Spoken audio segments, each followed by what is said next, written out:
ધોરણ 6 વિષય વિજ્ઞાન કુતૂહલ પ્રકરણ 2 સજીવ સૃષ્ટિમાં વિવિધતા।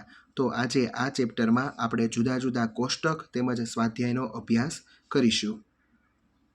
સૌથી પહેલું કોષ્ટક આપેલું છે કોષ્ટક 2.1, જેમાં વનસ્પતિનું નામ, પ્રકાંડ, તેના પર્ણો, તેના પુષ્પો અને કોઈ ખાસ અવલોકન કે લક્ષણ હોય તે આપણે લખવાનું રહેશે। પહેલું આપેલું છે સામાન્ય ઘાસ, તો એનું પ્રકાંડ કેવું? નરમ અને પાતળું। પર્ણો, પ્રકાંડ પર વિવિધ સ્થાનેથી એકાંતરે એકાકી પર્ણ વિકસે છે। પુષ્પો તો કે લીલાશ પડતા, અને બીજા લક્ષણો તો કે લીલા પર્ણો હોય છે। બીજું આપેલું છે તુલસી, એનું પ્રકાંડ કેવું છે? તો સખત અને પાતળું। પર્ણો જોડીમાં અને એકબીજાની વિરુદ્ધ દિશામાં। પછી પુષ્પો કેવા છે? તો કે ગુલાબી અને જાંબલી। અને તેનો ઉપયોગ અથવા અન્ય લક્ષણ તો કે એ ઔષધિ તરીકે પણ ઉપયોગી છે। ત્રીજો પ્રશ્ન જાસૂદ, જાસૂદનું પ્રકાંડ કેવું છે? તો કે સખત। ચાલો, પર્ણો કેવા છે? તો કે એકાંતરે ગોઠવાયેલા અને મોટા પર્ણ। પુષ્પો કેવા? તો કે લાલ। અને તેનું અન્ય કોઈ લક્ષણ તો એના પર્ણો છે એ કરવત જેવા આકારના હોય છે। ચોથો પ્રશ્ન લીમડો, સખત અને જાડું એનું પ્રકાંડ હોય છે। પછી પર્ણો એક જ ડાળખીમાં સામસામે ગોઠવાયેલા હોય છે। તેના પુષ્પો છે એ આછા પીળા રંગના હોય છે, અને અન્ય લક્ષણમાં લીસી સપાટીવાળા પર્ણો। ચાલો, હવે પાંચમું છે એ આપણે જાતે લખવાનું છે। આપણે લખ્યું ગુલાબ, કેવું પ્રકાંડ? તો કે સખત અથવા કાંટાળું। પર્ણો તો કે સંયુક્ત પર્ણો અને એકાંતરે એની ગોઠવણી। પુષ્પો તો કે ગુલાબના છે એ વિવિધ રંગના પુષ્પો જોવા મળે છે, ગમે તે રંગ પણ તમે લખી શકો। ચાલો, અન્ય કોઈ પણ અવલોકન કે લક્ષણો તો કે પ્રકાંડ પર તીક્ષ્ણ કાંટા હોય છે। તો અહીં તમારું કોષ્ટક 2.1 પૂર્ણ થાય છે। કોષ્ટક 2.2 આપણે જોઈએ, જેમાં પ્રાણીઓ, તેઓ ક્યાં રહે છે, તેઓ શું ખાય છે, તેઓ કઈ રીતે પ્રચલન કરે, પ્રચલન કરવું એટલે કે ચાલવાની રીત, અને અન્ય અવલોકન કે લક્ષણો લખવાના છે। સૌથી પહેલું આપેલું છે કાગડો, કાગડો ક્યાં રહે છે? તો કે વૃક્ષ પર। તેઓ શું ખાય છે? તો કે જીવજંતુ। તેઓ કઈ રીતે પ્રચલન કરે છે? તે ઉડીને અથવા ચાલીને। અને અન્ય લક્ષણ તો કે તેની ચાંચમાં નાની ડાળખી એટલે કે તણખલું લઈ જવી, આ એનું મુખ્ય લક્ષણ। ચલો, બીજું આપેલું છે કીડી, તો કે ક્યાં રહે છે? જમીનમાં દર। તેઓ શું ખાય છે? પર્ણો, બીજ અને જીવજંતુ। તેઓ કઈ રીતે પ્રચલન કરે છે? તો કે ચાલીને। અને કેટલા પગ ધરાવે છે? 6 પગ ધરાવે છે, આ એનું વિશિષ્ટ લક્ષણ। ચાલો, એના પછી છે ગાય, ગાય છે એ ક્યાં રહે છે? કે કોઢ। તેઓ શું ખાય છે? તો કે ઘાસ અને પર્ણો। તેઓ કઈ રીતે પ્રચલન કરે છે? તો કે ચાલીને। અને અન્ય લક્ષણ તો કે એને 4 પગ હોય છે। ચાલો, એના પછી આપણે જાતે લખવાનું છે અન્યમાં, તો તે દેડકો, ક્યાં રહે છે? તો કે પાણી અથવા જમીન બંને પર રહી શકે। તેઓ શું ખાય છે? તો કે નાના નાના કીટકો। ચાલો, કઈ રીતે પ્રચલન કરે છે? તો કે કૂદીને અથવા તરીને। ચાલો, એનું અન્ય લક્ષણ બીજું કયું હોઈ શકે? તો કે એની ત્વચા ભીની અને ચીકણી હોય છે। તો અહીં તમારું કોષ્ટક 2.2 પૂર્ણ થાય છે। એના પછી આપણે જોઈશું કોષ્ટક 2.3, પ્રકાંડની ઊંચાઈ અને તેના લક્ષણોને આધારે વનસ્પતિનું વર્ગીકરણ। સૌથી પહેલા ક્રમો નંબર 1માં આપેલું છે વનસ્પતિનું નામ આંબો, તેની ઊંચાઈ તો કે એ નીચું, મધ્યમ કે ઊંચું હોય? તો કે ઊંચું।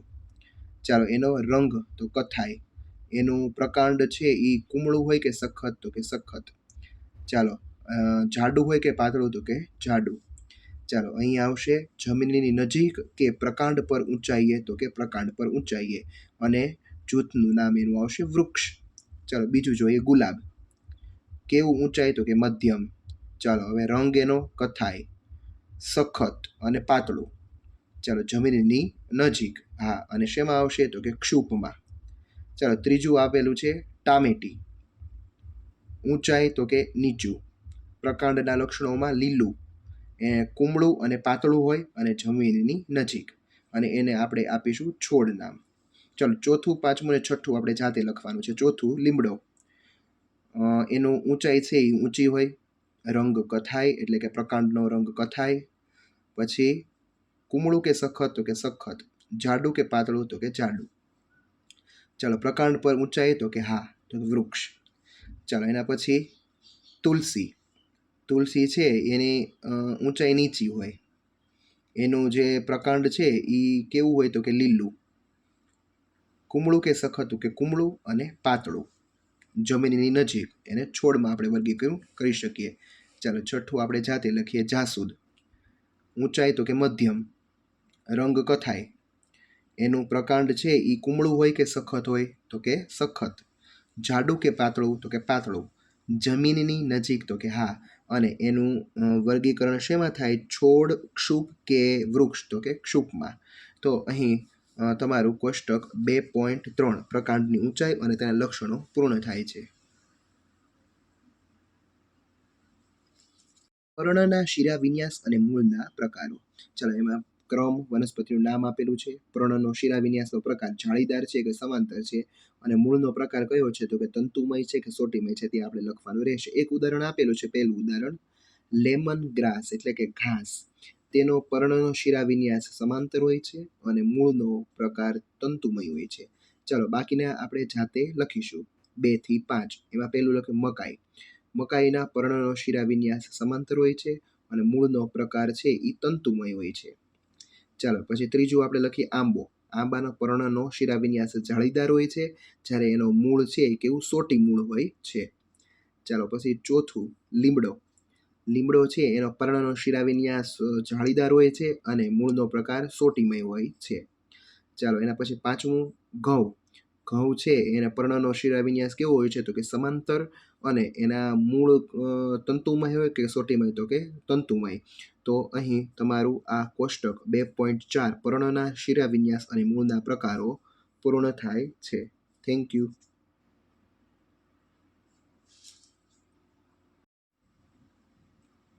કોષ્ટક 2.5 પ્રાણીઓમાં હલનચલન અને તે માટે ઉપયોગમાં લેવાતા તેમના શરીરના અંગો. પહેલા ક્રમ આપેલો છે, પછી પ્રાણીનું નામ, પછી હલનચલનનો પ્રકાર, પછી હલનચલન માટે ઉપયોગમાં લેવાતા શરીરના અંગો. ચાલો પહેલું આપેલું છે કીડી. કીડી હલનચલનનો પ્રકાર તો કે ચાલવું, અને શેના માટે ઉપયોગ કરે તો કે પગનો ઉપયોગ કરે. બીજું આપેલું છે બકરી. હલનચલનનો પ્રકાર ચાલવું અને કૂદવું, અને હલનચલન માટે ઉપયોગમાં લેવાતા શરીરના અંગોમાં પગ. ચાલો ત્રીજું આપેલું છે કબૂતર. કબૂતરમાં છે હલનચલનનો પ્રકાર ચાલવું અને ઉડવું, અને તે હલનચલન માટે ઉપયોગમાં લેવાતા શરીરના અંગો પગ અને પાંખો. ચાલો ચોથું આપેલું છે માખી. માખી છે ચાલવું અને ઉડવું, અને હલનચલન માટે પગ અને પાંખો. ચાલો એના પછી છે પાંચમું માછલી. માછલી છે હલનચલનનો પ્રકાર તરવું, અને તે હલનચલન માટે ઉપયોગમાં લેવાતા શરીરના અંગો મીન પક્ષો. ચાલો છઠ્ઠુંમાં અન્ય આપેલો છે. અન્યમાં આપણે 3 ઉદાહરણ આપણે આપીશું. સાપ, દેડકો અને મનુષ્ય. છઠ્ઠું જોઈએ સાપ. સાપ છે એ હલનચલનનો પ્રકાર સરકવું, અને તેના માટે તે શરીરના કયા અંગનો ઉપયોગ કરે તો કે સંપૂર્ણ શરીર. સાતમું છે દેડકો. દેડકો છે એ હલનચલનનો પ્રકાર કૂદવું અને તરવું, અને હલનચલન માટે કયા અંગનો ઉપયોગ કરે તો કે પાછળના પગ. ચાલો એના પછી છેલ્લું છે આઠમું મનુષ્ય. મનુષ્ય એટલે કે આપણે. હલનચલનનો પ્રકાર ચાલવું અથવા દોડવું. ચાલો એના પછી શરીરના અંગો તો કે પગ. તો અહીં તમારું કોષ્ટક 2.5 પ્રાણીઓમાં હલનચલન અને તે માટે ઉપયોગમાં લેવાતા શરીરના અંગો પૂર્ણ થાય છે. ચાલો એના પછી કોષ્ટક 2.6 વિવિધ વિસ્તારમાં જોવા મળતા પ્રાણીઓ અને વનસ્પતિ. તો કે રણમાં શું જોવા મળે, પર્વતો પર શું જોવા મળે, સમુદ્રમાં શું જોવા મળે, જંગલમાં શું જોવા મળે, અને અન્ય વિસ્તારમાં શું જોવા મળે છે, કયા કયા પ્રાણીઓ જોવા મળે છે, અને કઈ કઈ વનસ્પતિ જોવા મળે છે, તેનું આપણે કોષ્ટક પૂરીએ. રણમાં તો કે ઊંટ, પછી સાપ. સાપ છે એ રણમાં ખૂબ ઊંડાઈએ દર કરીને રહે છે. અને વનસ્પતિ કઈ તો કે અહીં જો નીચે આપેલી જ છે, થોર. ચાલો પર્વતો પર તો કે દેવદારનું વૃક્ષ જોવા મળે, પછી પ્રાણીઓમાં તો કે યાક જોવા મળે, અને વનસ્પતિમાં પાઇન. સમુદ્રમાં માછલી, પછી કરચલો, વેલ. જંગલમાં તો કે સિંહ, વાઘ, હરણ. અન્ય વિસ્તારમાં તો કે ઘાસ, ચકલી, ગાય. આવા છે એ અલગ અલગ વનસ્પતિ અને પ્રાણીઓ જોવા મળશે. પાઠ 1 નો સ્વાધ્યાય આપણે જોઈએ. ચાલો મેળવેલ જ્ઞાનને સમૃદ્ધ બનાવીએ. પહેલો પ્રશ્ન આપેલો છે. અહીં 2 પ્રકારના બીજ આપેલા છે. આ બીજ જે વનસ્પતિના છે તેના મૂળ અને પર્ણના શિરા વિન્યાસ વચ્ચે તમને શું તફાવત જોવા મળે છે? એટલે આપણે તફાવત લખવાનો છે. કોનો કોનો તો કે ઘઉંનો અને રાજમાનો. ચાલો જોઈએ આનો જવાબ. ઘઉં અને રાજમા, તેના બીજ, ઘઉંના બીજ કેવા હોય? એકદળી. રાજમાના બીજ દ્વિદળી. ઘઉંના મૂળ કેવા હોય? તંતુમૂળ. રાજમાના સોટી મૂળ. ઘઉંના પર્ણ કેવા હોય છે? સમાંતર શિરાવિન્યાસ. અને રાજમાના પર્ણ કેવા હોય છે? જાળીદાર શિરાવિન્યાસ. તમે આનો એક એક મુદ્દો પણ બનાવી શકો. ધારો કે ઘઉં એકદળી વનસ્પતિ છે, ઘઉંના બીજ એકદળી છે, રાજમાના બીજ દ્વિદળી છે, ઘઉંના મૂળ તંતુમૂળ હોય છે, રાજમાના મૂળ સોટી મૂળ હોય છે, ઘઉંના પર્ણમાં સમાંતર શિરાવિન્યાસ જોવા મળે છે, રાજમાના પર્ણમાં જાળીદાર શિરાવિન્યાસ જોવા મળે છે. ચાલો એના પછી બીજો પ્રશ્ન, નીચે કેટલાક પ્રાણીઓના નામ આપેલા છે, તેમના નિવાસસ્થાનને આધારે તેમના જૂથ બનાવો. એ લખેલા ભાગમાં જલીય પ્રાણીઓના નામ, બીમાં તમારે ભૂનિવાસી પ્રાણીઓના નામ અને સીમાં બંને પ્રકારના પ્રાણીઓના નામ લખવાના છે. અહીં તમને પ્રાણીઓના નામ આપેલા છે, જો ઘોડો, ડોલ્ફિન, દેડકો, ઘેટા, મગર, ખિસકોલી, વહેલ, અળસિયું, કબૂતર અને કાચબો. ચાલો એ ભાગમાં છે એ જલીય, તો કે ડોલ્ફિન અને વેલ. ચાલો અહીંયા બી ભાગ છે, તો બી ભાગમાં છે એ ભૂનિવાસી, ઘોડો, ઘેટા, ખિસકોલી, પછી કબૂતર અને અળસિયું. ચાલો એના પછી પાણીમાં અને બંનેમાં રહેતા દેડકો, મગર અને કાચબો, જે બંનેમાં રહે. ચાલો એના પછી ત્રીજો પ્રશ્ન જોઈએ આપણે. મનુની માતા કિચન ગાર્ડનની જાળવણી કરે છે. એક દિવસ તે જમીન ખોદીને મૂળો કાઢી રહી હતી. તેમણે મનુને કહ્યું કે મૂળો એક પ્રકારનું મૂળ છે. મૂળાનું અવલોકન કરો અને તે કયા પ્રકારનું મૂળ છે તે કહો. મૂળાના છોડના પર્ણમાં તમે કયા પ્રકારનો શિરાવિન્યાસ જોશો તે આપણે લખીએ. ચાલો બંને પ્રશ્નોના જવાબ આપણે આપીએ. મૂળો એ સોટી મૂળ છે, આપેલો જવાબ. બીજો જવાબ, મૂળાના પર્ણ ઝાલાકાર શિરાવિન્યાસ ધરાવે છે, આ બીજાનો જવાબ. ચાલો એના પછી ચોથો પ્રશ્ન, પર્વતીય બકરી અને મેદાની વિસ્તારોમાં જોવા મળતી બકરીનું ચિત્ર જુઓ. એટલે પાછળ ચિત્ર આપેલું છે, તેમની વચ્ચેની સમાનતા અને તફાવતો લખો. એટલે પહેલા સમાનતા એટલે સરખાપણું, અને તફાવત એટલે એ જુદાપણું. આ તફાવતના કારણો શું છે? ચાલો હવે આપણે સમાનતા અને તફાવત જોઈએ. ચાલો સમાનતામાં આપણે જોઈએ કે એની શારીરિક રચના, એટલે કે એને 4 પગ હોય છે, બંનેને 4 પગ હોય, શાકાહારી હોય અને સસ્તન પ્રાણી છે. ખોરાક તો કે એ વનસ્પતિ ઘાસ અને ડાળખીઓ બંને સરખું ખાય. ખરીઓ તો કે બંનેના પગમાં ખરીઓ હોય છે. ચાલો હવે આપણે તફાવત જોઈએ. એમાં તફાવતના 3 મુદ્દા આપણે લખેલા છે કે પર્વતીય બકરી તો કે એના શરીર પર જાડી અને લાંબી રૂંવાટી હોય છે. મેદાની બકરી તેના શરીર પર ટૂંકી તેમજ પાતળી રૂંવાટી હોય છે. પર્વતીય બકરી છે એની ખરીઓ ખૂબ જ મજબૂત હોય છે, જ્યારે મેદાની બકરીની ખરીઓ સામાન્ય હોય છે. ચાલો પર્વતીય બકરી છે એ પર્વત પર સરળતાથી ચાલી તેમજ દોડી શકે છે, અને મેદાની બકરી છે એ ફક્ત જમીન પર જ ચાલી શકે છે. આનો તફાવત. ચાલો પર્વતીય બકરી અને મેદાનમાં જોવા મળતી બકરીનું છે એ ચિત્ર આપેલું છે. હવે આપણે 5મો પ્રશ્ન જોઈએ. આ પ્રકરણમાં ચર્ચા કર્યા સિવાયના અન્ય કોઈ લક્ષણોને આધારે નીચેના પ્રાણીઓને 2 જૂથમાં વિભાજિત કરો. ગાય, વંદો, કબૂતર, ચામાચીડિયા, કાચબો, વહેલ, માછલી, તીડ અને ગરોળી. ચાલો હવે આપણે જોઈએ જવાબ આનો. ચાલો 5માનો જવાબ, બચ્ચાને જન્મ આપતા અને ઈંડા આપતામાં આપણે વર્ગીકરણ કરીએ. તો બચ્ચાને જન્મ આપતામાં ગાય, વહેલ અને ચામાચીડિયું, અને ઈંડા આપતામાં કબૂતર, કાચબો, માછલી, તીડ, ગરોળી અને વંદો.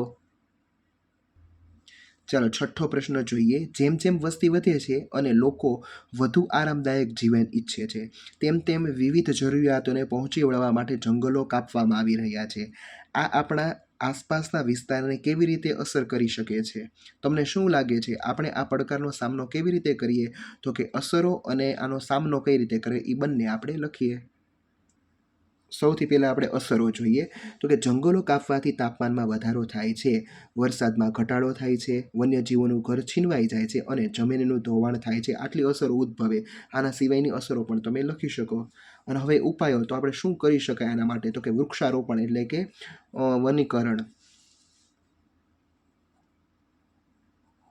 વનીકરણને પ્રોત્સાહન આપવું જોઈએ, કાગળનું રિસાયકલિંગ કરવું જોઈએ, અને ફેક્ટરી બનાવવા જંગલોની કટાઈ અટકાવવી જોઈએ, અને તેને પડતર જમીનમાં ઉપયોગ કરવો જોઈએ. એટલે કે ફેક્ટરી બનાવવા માટે છે એ પડતર જમીનનો ઉપયોગ કરે તો વધુ સારું.